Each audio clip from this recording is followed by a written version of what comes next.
Today's video is a response to two viewers, Chris Pirazzi and Jamie Davis, who've requested a follow-up of our previous discussion of the Trilled R.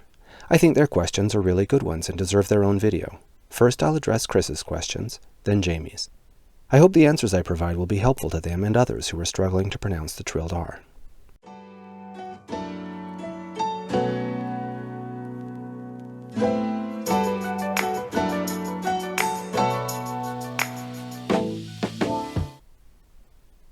Chris and Jamie, I'm going to answer each of the questions you've asked to the best of my ability, but first I want to give a brief answer that I hope doesn't disappoint you. The fact is that trilling the R all comes down to two things, the position of the tongue and how relaxed the tongue is. In order to demonstrate that, let's respond to each of your questions, not necessarily in order. Here is Chris's first question verbatim. A summary of Chris's question is basically this. Apart from the tongue, what are the other organs of the mouth and throat doing? Must the other organs be doing something specific in order to produce a trill? Can you change the other organs and still get a trill? To test this, I gathered 3 volunteers who can all pronounce a great Trilled R, and the 4 of us spend about 15 minutes practicing the trill while changing everything we could think of regarding the position of our jaws and lips. And the answer is that all 4 of us can change anything we want and still produce a sustained trill. We can close our jaw all the way so that our upper and lower teeth are touching, and we can open our jaws wide enough to insert our thumb between our teeth, and we can sustain a trill across the whole range of jaw opening or closure. We can also shift our jaw from right to left as far as we're able and protrude it forward like a bulldog and sustain a trill in all those positions. So the conclusion that I have to draw is that jaw position is not a limiting factor. In other words, there is no position that you must put your jaw in order to produce a trill, and you should be able to produce a trill with your jaw in nearly any position. Now, the normal position of the jaw when pronouncing a Trilled R is very much the same as where it is when pronouncing the neutral vowel sound a perfectly relaxed and neutral jaw position. With regard to the lips, we can do anything we want with them, short of cutting off the airflow, and still maintain a sustained trill. We can purse them, open them, smile or grimace with them, or put them into any shape we want, and it has no effect on the trill. Yes, the volunteer making the face in this picture was trilling the R when I took the picture. Again, the conclusion I must reach is that lip position is not a limiting factor in producing a trill. In other words, there is no position that your lips must be in order to produce a trill, and you should be able to produce a trill with your lips in nearly any position. The normal position of the lips when pronouncing a Trilled R is very much the same as when pronouncing the neutral vowel sound perfectly relaxed and neutral. The lips do nothing. No tensing, rounding, grimacing, or flexing of any kind. In addition to these experimental results, it should be obvious from watching native Spanish speakers that they don't do anything special with their jaw and lips when pronouncing a Trilled R. This is a Spanish-speaking television news person. Can you tell by watching her mouth when she's pronouncing a Trilled R?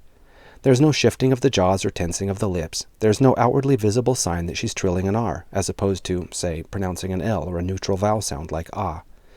This is because nothing special happens with the jaw or lips during the pronunciation of a trill. Alright, so regarding critical organs and what they're doing, this really only leaves the tongue. We'll get into that in a second. Let's go back to your questions. Here's Chris's next question verbatim, which I summarize like this. I'm not sure how to relax my tongue. Can we relax the tongue apart from how hard we press it against the alveolar ridge? Do we have that kind of muscular control of our tongue? The answer to this question is yes. The tongue can be stressed independently of whether it's contacting another surface. The muscles of the tongue can be isometrically flexed, causing the tongue to become rigid, or they can be relaxed, the opposite of rigid, whatever you want to call that. One analogy I can think of is your abdominal muscles. They can be isometrically flexed or they can be relaxed, independently of whether you're pressing your abdomen against some other surface. When I say to relax your tongue, what I mean is that it must have the least degree of rigidity possible. This doesn't have anything to do with how forcefully you press it against the alveolar ridge. That's a different issue. I'm just saying that overall the muscles of the tongue must be engaged in the least amount of isometric contraction possible. No tension, no rigidity. Next question. Can you expand on why you and others include that advice? Yes. Think of the contrast between these two vibrating systems. Both of them vibrate in response to moving air, and each produces a characteristic sound, but the sounds they produce are very different from one another. What's more, the amount of energy required to cause them to vibrate is very different. The Trilled R is much more like a soft flag flapping in the breeze than like a rigid reed buzzing in a saxophone mouthpiece. 1. The tongue must be relaxed in order to produce the correct sound. And 2. The tongue must be relaxed in order to vibrate using only the energy input produced during ordinary speech. We don't just want to find some way, any way, to make the tongue vibrate. It's useless to discover that you can make your tongue buzz, but in a way that doesn't sound like a trilled R and only when performing some very unusual maneuver. We want to make it vibrate without increasing tension in the muscles of the mouth, or neck, or shoulders, or face, and without increasing the airflow beyond what's required for ordinary speech. In order to accomplish that, the tongue must be relaxed, like a little flag flapping in the breeze. No tension, no rigidity.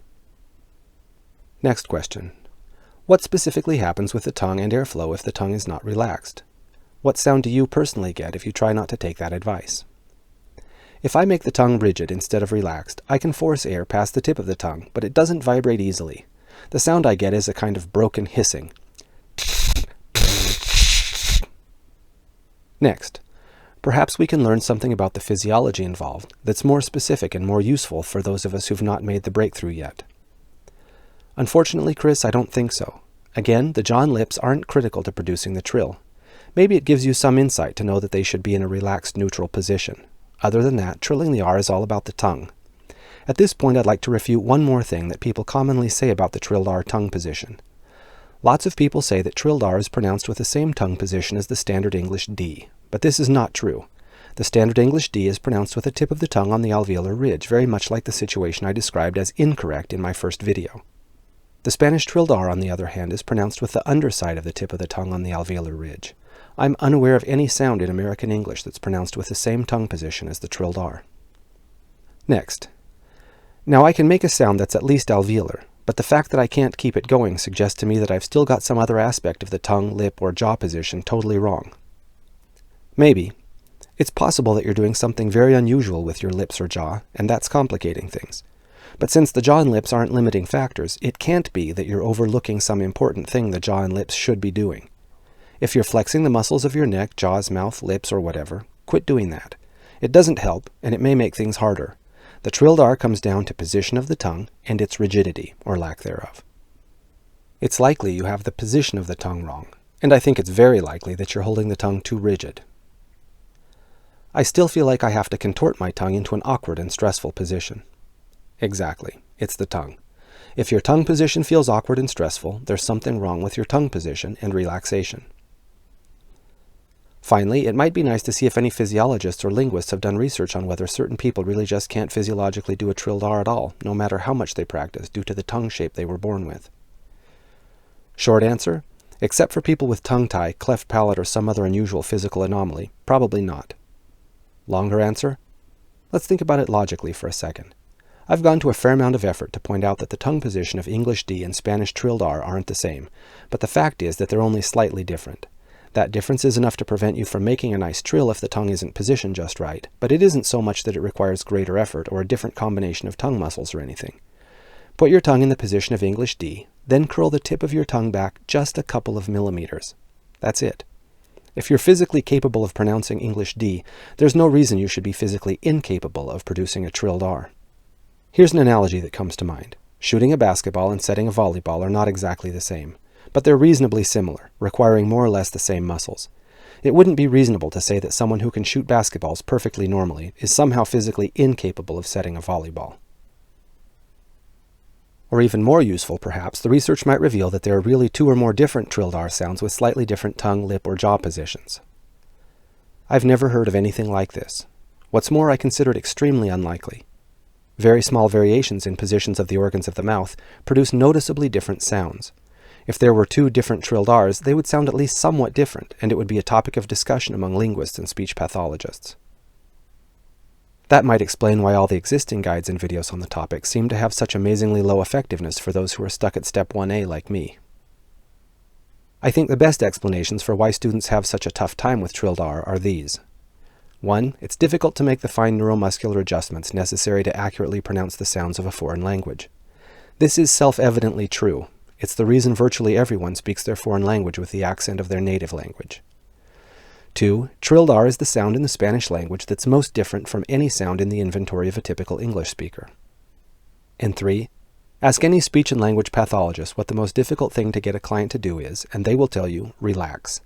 Tell a person to relax their tongue and they do all kinds of bizarre things with it. Raise it to the roof of their mouth, bunch it up in the back of the throat, stick it straight out.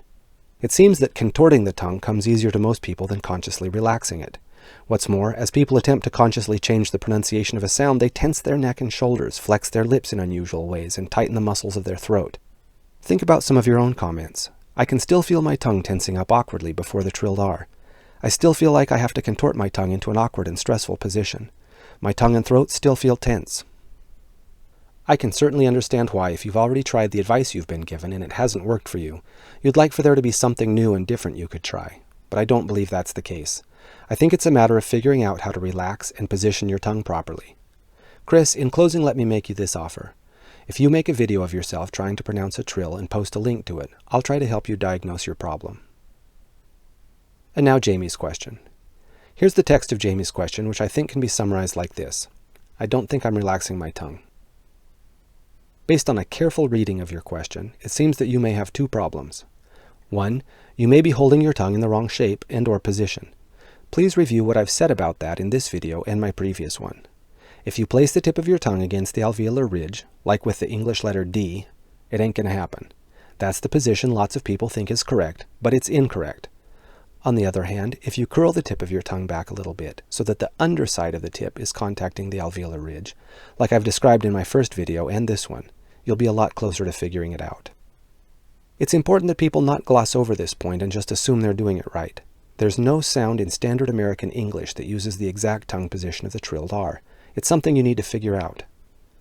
And 2, you're almost certainly not fully relaxing your tongue. I cannot emphasize enough how important this is. You not only have to produce a trill, but you have to produce it with no more physical exertion, with no more energy input than you use in normal speech. For that, your tongue has to be very relaxed. Alright, this has been my second video on the trilled R. If you found it useful or interesting, please like and subscribe. And if you have any questions on any topic related to the Spanish language, please leave your question in the comments. I'd be happy to consider making a special video to answer your question.